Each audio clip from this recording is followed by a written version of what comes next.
వాక్యమే శరీరధారి అయ్యే లోకరక్షకుడు ఉదయించే. పాపాన్ని శాపాన్ని తొలగింపాను, రక్షకుడు భువికే దించెను.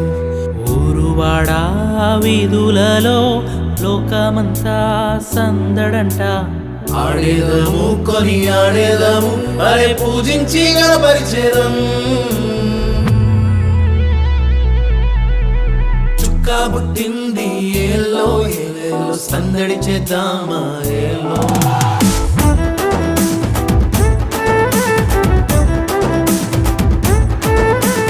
రాజు పుట్టినాడు ఏలో ఏలేలో కొలవబోదామా